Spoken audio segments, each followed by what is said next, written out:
Arun, India today is great, but India tomorrow will be fantastic.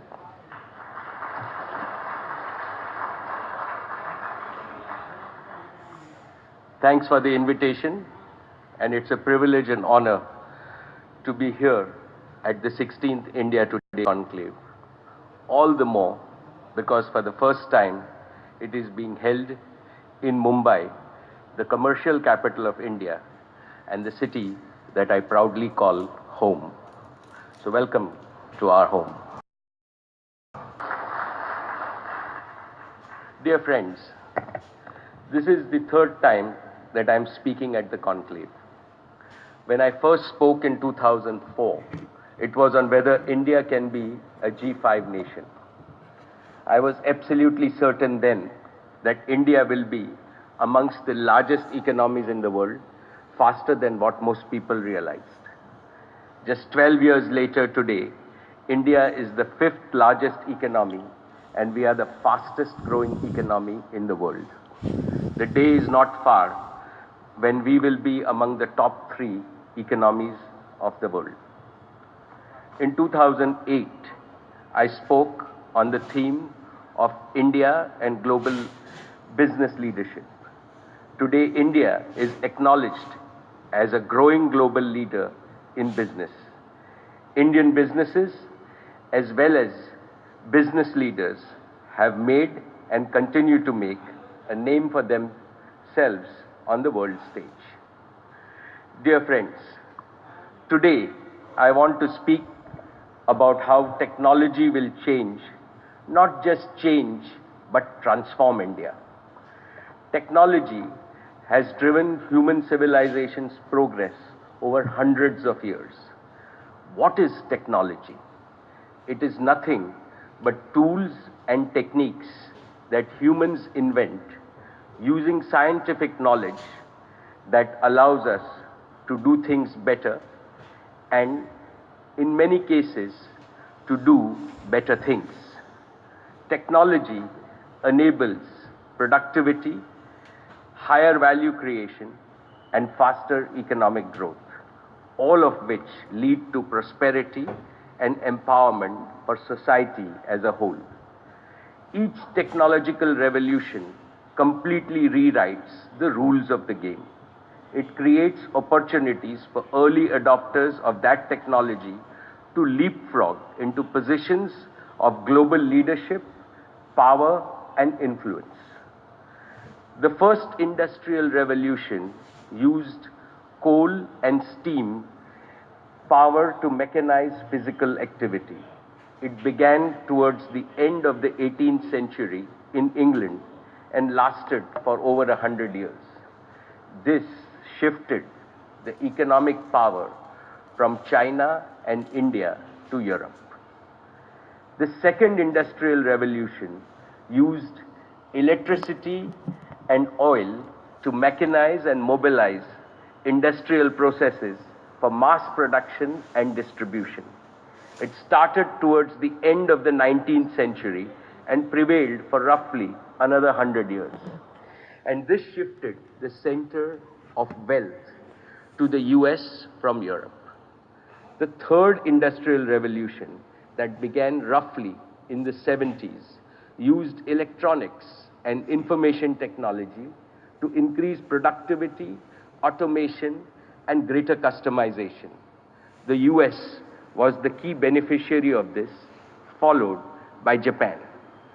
Among the developing nations, China benefited to emerge as the manufacturer for the world.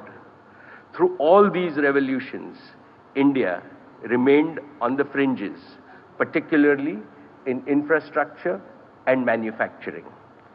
We lost out on multiple advancement opportunities. Today, the world is at the beginning of the fourth industrial revolution. This is the convergence of the physical, digital, and biological sciences that will enable humanity to reimagine, reinvent, and re-engineer all aspects of life and living on this planet. Mobile internet, cloud computing, artificial intelligence, robotics, nanotechnology, and genomics are the foundational technologies of this revolution. Billions of people and sensors generate a tsunami of real-time data that can be processed by powerful algorithms and software in the cloud to generate magical user experiences, solve critical societal problems, and new avenues of value creation. When you put the power of information, computing, connectivity, and machine learning together, the price performance changes drastically and disrupts everything. This drives exponential growth and re-engineers life. In the next 20 years, as a human civilization, we will use exponential technologies to collectively achieve more than what we have achieved in the last 300 years. We are at the dawn of a new era for humanity, and this is the opportunity that India must seize. By the way, let me explain what I mean by exponential. All of us are used to a linear world, which is 1, 2, 3, 4, 5. So in a linear world, if you take 30 steps, you will travel 30 meters. But in an exponential world, which is 1, 2, 4, 8, 16, 32, if you take 30 steps, you will travel 1 billion meters, which is more than 2.5 times the distance to the moon. So the world is changing at an accelerating pace. Today will be the slowest day in your life because tomorrow the world will be faster than today. Friends, the amazing thing about technology is that it is a great leveler. It recognizes no caste, no creed or religion. It provides equal access to all without prejudice or judgment. This is the basis of my firm conviction that India can not only participate in this fourth industrial revolution, but has the opportunity to be a leader. And I have 5 reasons for this belief. The first reason, India is a very young nation with 63% of its population under the age of 35. And our youth adapt to technology easily. I have seen this firsthand in our Jio business. In just 170 days since the launch of Jio, more than 100 million customers have signed up for Jio's LTE broadband services.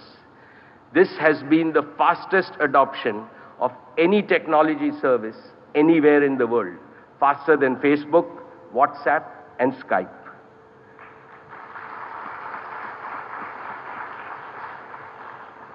More importantly, these 100 million Jio users consume more data than the 200 million users in the US and 450 million users in China. And as a result, ladies and gentlemen, India has become the #1 mobile data consuming nation in just 170 days. This is exponential growth. What seemed impossible is possible. I have no doubt that from our global rankings of 154th in the world in mobile broadband penetration in 2014, India will be among the top 3 by 2019. This is a testament to the power of Indian youth. My second reason, India's historical lack of digital and technology infrastructure is actually a boon in disguise. Not having any legacy technology base means we can skip multiple generations of technologies and directly embrace the next generation.